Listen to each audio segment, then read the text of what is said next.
दोस्तों नमस्कार, मैं राणा धीरेन्द्र प्रताप सावंत आज एक नए विषय के साथ कक्षा 8 के बच्चों के लिए एवं टेट की तैयारी कर रहे लोगों के लिए बेसिक्स क्लियर करने के लिए ला रहे हैं। मित्रों, उत्तर प्रदेश बेसिक शिक्षा परिषद द्वारा संचालित समग्र शिक्षा के तहत पुस्तक पृथ्वी और हमारा जीवन, आज हम इसको शुरू करेंगे।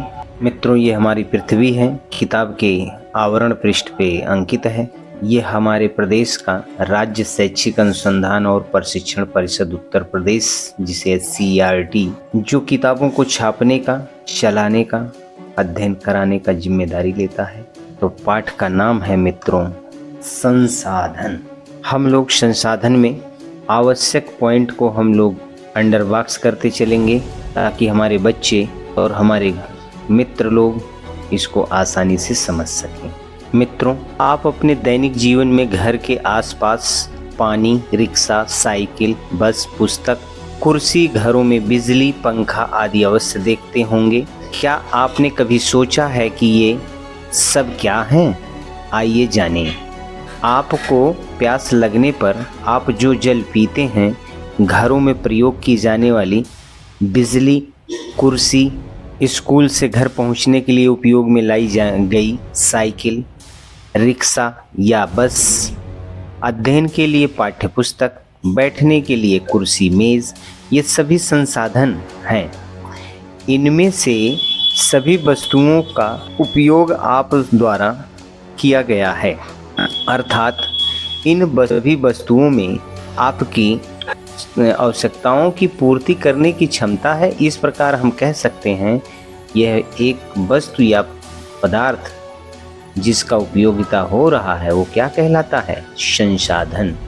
दूसरे शब्दों में संसाधन होते नहीं बल्कि प्रकृति में उपहार स्वरूप उपलब्ध विभिन्न वस्तुओं को मनुष्य अपने ज्ञान और तकनीकी के प्रयोग से उसे अपने लिए उपयोगी बनाता है। जैसे धरती पर कोयला लाखों वर्षों से उपलब्ध था, किंतु कोयला तब संसाधन कहा जाने लगा जब मनुष्य ने उसमें आग उत्पन्न करने की क्षमता की खोज की। मित्रों, कुछ संसाधनों का आर्थिक मूल्य होता है जबकि कुछ संसाधनों का आर्थिक मूल्य नहीं होता है। जैसे धातुओं, रसायनों, फसलों, वस्तुओं आदि का आर्थिक मूल्य होता है, जबकि पर्वतीय भाग या मरुस्थलीय क्षेत्र के सुंदर दृश्य केवल मनोरंजन करते हैं, इनका आर्थिक मूल्य नहीं होता, किंतु ये भी संसाधन हैं। मित्रों, संसाधन के प्रकार। मित्रों, सामान्यतः संसाधनों को प्राकृतिक, मानव निर्मित और मानव संसाधन के रूप में वर्गीकृत किया जाता है। आइए देखते हैं इसको आगे कैसे वर्गीकृत किया जाता है। ये संसाधन है और ये कितने प्रकार के होते हैं अगर उनको देखते हैं। पहला हमारा प्राकृतिक संसाधन है, इसके साथ साथ दूसरा हमारा मानव निर्मित संसाधन है और मित्रों लास्ट में हमारा मानव संसाधन है। आइए देखते हैं इनमें कैसे क्या क्या होता है। प्राकृतिक संसाधन में वह संसाधन होते हैं जो प्रकृति द्वारा प्रदत्त है। पहला है जल है। मित्रों, दूसरा अगर कोई प्राकृतिक संसाधन पूछता है तो सूर्य का प्रकाश आता है। मित्रों, तीसरा जो आता है प्राकृतिक संसाधन, खनिज पदार्थ आता है। और मित्रों, चौथा जो प्राकृतिक संसाधन है ये वन है। और पांचवा और अंतिम है मित्रों मृदा या मिट्टी आदि। इस तरह से मित्रों 5 ऐसे संसाधन हैं जो हमारे लिए प्रकृति से प्राप्त हैं। मित्रों और हैं जैसे हवा है, पर्वत पठार हैं आदि। मानव निर्मित में आइए देखते हैं कौन कौन से संसाधन मानव निर्मित में आते हैं। तो देखते हैं, सबसे पहले मानव अपने लिए रहने के लिए घर बनाया। मित्रों, दूसरा काम क्या किया, इसने चलने के लिए सड़क व पुल बनाया। मित्रों, तीसरा इसने क्या किया, जैसे कि आप पढ़ते हैं या पढ़ाते हैं तो विद्यालय बनाया जहां से ज्ञान अर्जित करना है। मित्रों, परेशानियों से दूर रहने के लिए, बीमारियों से बचने के लिए अस्पताल बनाया। मित्रों, और उन्नति के लिए मानव ने मशीनें, बांध, कारखाने आदि बनाया।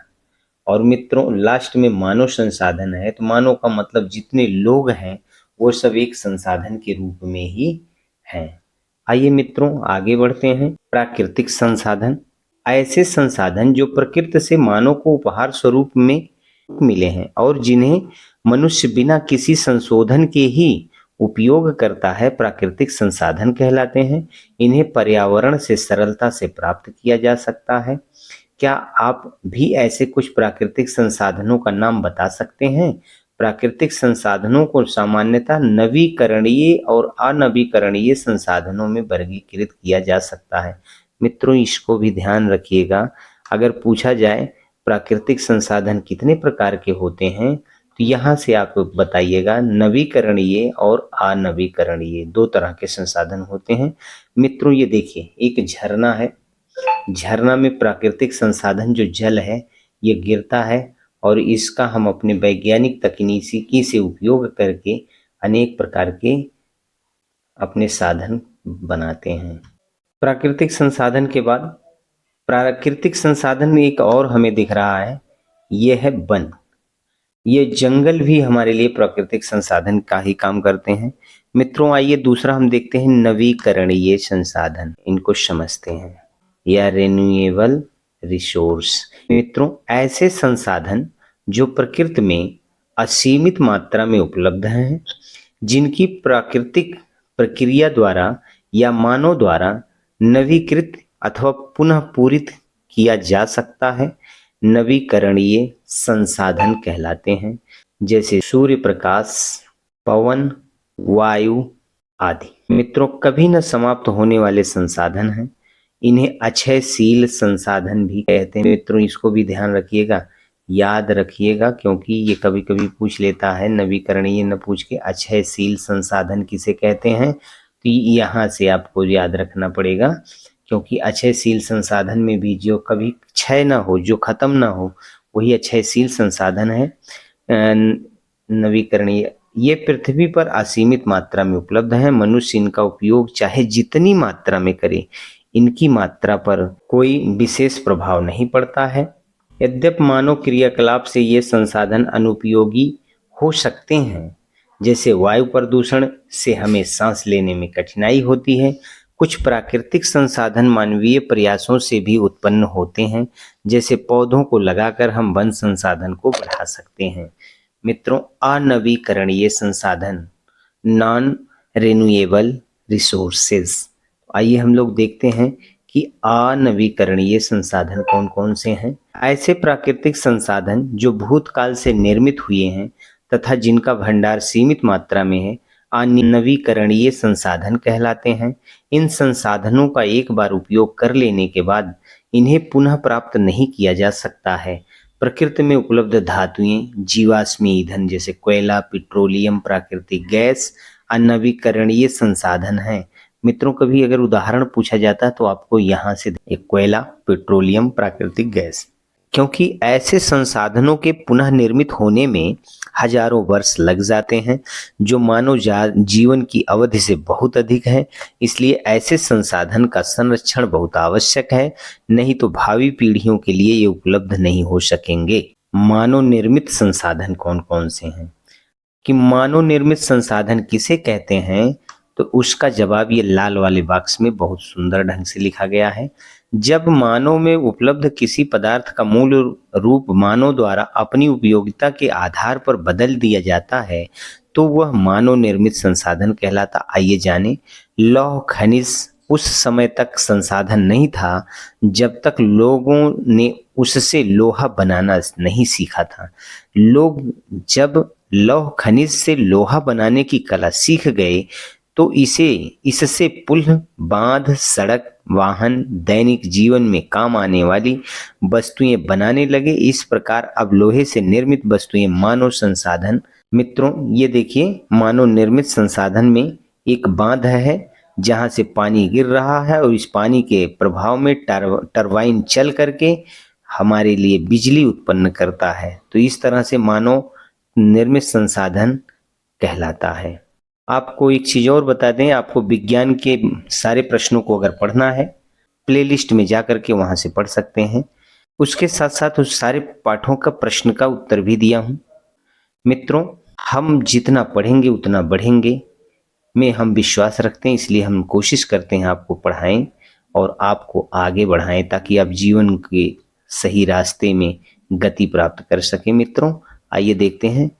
आप अपने परिवेश में उपयोग की जा रही मानव निर्मित संसाधनों की सूची बनाइए। ये तो वर्ग है। मानव संसाधन, मनुष्य स्वयं एक विशिष्ट प्रकार का संसाधन है, अतः लोगों को मानव संसाधन कहा जाता। अभी आपको वहां पे हमने 3 भागों में दिखाया। अगर कोई पूछता मानव संसाधन क्या है, तो मानव खुद अपने आप में एक संसाधन है, लोगों की भीड़ मानव संसाधन कहलाता है। मानव द्वारा प्रकृति का बेहतर उपयोग तभी किया जा सकता है जब उसके पास ज्ञान, कौशल और तकनीकी उपलब्ध हो। स्वस्थ और शिक्षित लोगों को बहुमूल्य संसाधन बनाने में मदद करते हैं। संसाधन संरक्षण। कल्पना कीजिए यदि पृथ्वी का सारा जल सूख जाए, सारे वृक्ष कट जाए तो क्या होगा? क्या आप जानते हैं? मित्रों, आइए, इसको बहुत महत्वपूर्ण है। हमारे किताब में बहुत ही बेहतरीन ढंग से सजा करके इसको रखा जाता है। क्या आप जानते हैं? ये सूचना है आपको जानने के लिए, आप इसको समझ सकते हैं, पढ़ सकते हैं। तो क्या है? क्या आप जानते हैं भारत सरकार के अधीन मानव संसाधन विकास मंत्रालय है। 1985 में इस मंत्रालय की स्थापना लोगों के कौशल को बढ़ाने के लिए की गई है। इससे यह स्पष्ट होता है कि लोग देश के लिए कितने महत्वपूर्ण संसाधन हैं। आप भी अपने देश के लिए बहुमूल्य संसाधन हैं। तो मित्रों, एक प्रश्न है यहाँ पे, इसका जवाब आपको याद हो जाए तो बड़ा काम आएगा। मानव संसाधन विकास मंत्रालय का गठन कब किया गया था? तो इसका जवाब है मित्रों, अगर देखेंगे तो ये है 1985 में। 1985 में। मित्रों, आइए समझें। जल के बिना जीवन संभव नहीं है। जल के अभाव में जीव जंतुओं, वनस्पतियों एवं स्वयं मानव जाति का जीवन असंभव हो जाएगा। ठीक इसी प्रकार यदि हम नवीकरणीय संसाधनों के उपयोग के प्रति सतर्क नहीं हैं तो एक दिन वे भी हमारे लिए दुर्लभ हो सकते हैं, जबकि अनवीकरणीय संसाधन तो निश्चित ही समाप्त हो सकते हैं। ऐसी स्थिति में संसाधनों के अंधाधुंध उपयोग पर लगाम लगाने की जरूरत है। मित्रों, अगर प्रश्न आता है संसाधन संरक्षण किसे कहते हैं, तो इसका जवाब यहाँ है। देखो मित्रों, जो सूचना इसमें छुपा छुपा के रखा गया, हम उसी को बाहर करने की कोशिश कर रहे हैं और आपको बताना चाह रहे हैं कि यह आपके लिए महत्वपूर्ण है प्रश्नों को ध्यान में रखने के लिए।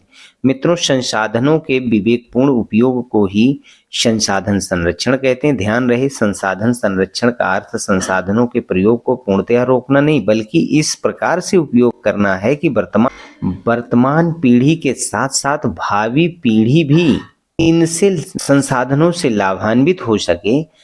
ऐसे विकास को कैसा विकास कहते हैं? सतत पोषणीय विकास कहलाता है। सस्टेनेबल डेवलपमेंट कहलाता है। अर्थात पीछे आने वाली पीढ़ियों को भी जब हम ध्यान दे करके अपने संसाधन का उपयोग करेंगे तो उसको सतत पोषणीय विकास कहते हैं। अगर आपसे प्रश्न पूछा जाए सतत पोषणीय विकास क्या है, तो यहाँ से इसका जवाब मिलेगा। मित्रों, प्रश्न भी पूछा जा सकता है सतत पोषणीय विकास का क्षेत्र बताइए। तो इसमें आप देखेंगे पृथ्वी की जीवन शक्ति एवं विविधता का संरक्षण करना, जिसमें वन होगा, जल होगा, पृथ्वी होगी, मिट्टी होगी, पर्वत, पहाड़, पठार होंगे आदि होंगे। मित्रों, वातावरण के खराब ना हो। दूसरा है प्राकृतिक संसाधनों के ह्रास को न्यूनतम करना है। जैसे हम बेवजह उपयोग ना करें, जैसे हम एसी हमेशा ना चलाएं, गाड़ी हमेशा ना चलाएं, ज़रूरत हो तो साइकिल से प्रयोग करें, आप पैदल जाएं। हमारे पास जो प्राकृतिक संसाधन है उन्हें खराब ना करें।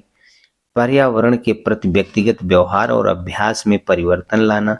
मित्रों, जो पर्यावरण है उसमें के प्रति व्यक्तिगत व्यवहार और अभ्यास में परिवर्तन लाना होगा।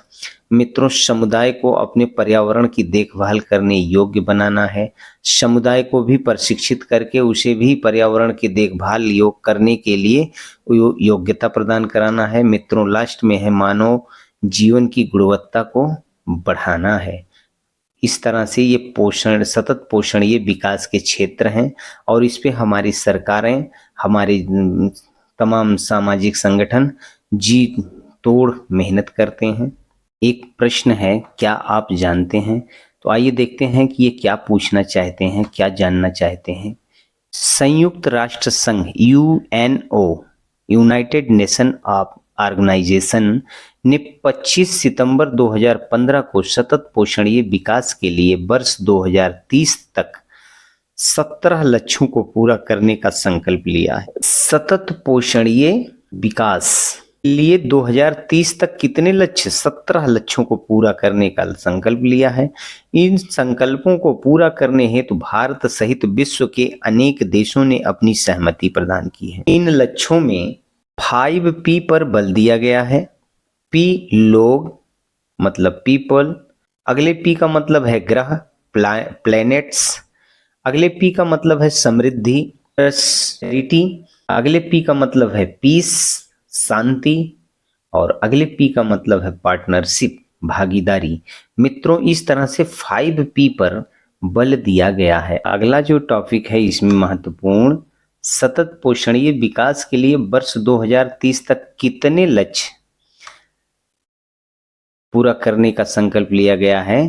तो मित्रों इसे देखेंगे तो 17 लक्ष्य हैं और यह 5P पर बल दिया गया है लोगों को। यह है लोग मतलब पीपल, ग्रह प्लैनेट्स, समृद्धि प्रॉस्पेरिटी एंड पीस शांति, और भागीदारी मतलब पार्टनरशिप। संयुक्त राष्ट्र जलवायु निकाय UNFCCC के समक्ष भारत ने जलवायु पहल योजना 2 अक्टूबर 2015 को सौंपी, जिसमें भारत ने 2020 तक अपनी 40% ऊर्जा आवश्यकता गैर जीवाश्मी स्रोतों सौर ऊर्जा, पवन ऊर्जा, जल विद्युत ऊर्जा, बायोमास, परमाणु ऊर्जा से प्राप्त करने का वचन दिया है। अगर ये पूछा जाए कि भारत कितने 2020 के बाद कितने प्रतिशत, तो ये पहली चीज तो ये 40%, और कहां कहां से पूरा करना चाहती है तो वो होगा हमारा ये। मित्रों, इस तरह से हमने महत्वपूर्ण पॉइंट को आउट करने की कोशिश किया जो कि छुपा छुपा के रखा गया है, और ये हमारे जो टीटी की तैयारी कर रहे हैं उनको भी बहुत जबरदस्त काम आएगा। आगे हम सारे प्रश्नों को हल करने के लिए चलते हैं, तैयारी करते हैं, और ये अगली वीडियो पुनः आपके पास आएगा। ये क्या होगा मित्रों? अभ्यास प्रश्न। Thank you. और मित्रों, आप इसको अगर हमारी द्वारा बताए गए पॉइंट्स अच्छे लगे तो शेयर, कमेंट और लाइक जरूर करिएगा। इसके साथ साथ हमारा चैनल सब्सक्राइब करिएगा ताकि अगली वीडियो जैसे ही आए सारे अभ्यास प्रश्न सबसे पहले आपको मिले और आप अपने जीवन को बेहतर बनाएं। Thank you.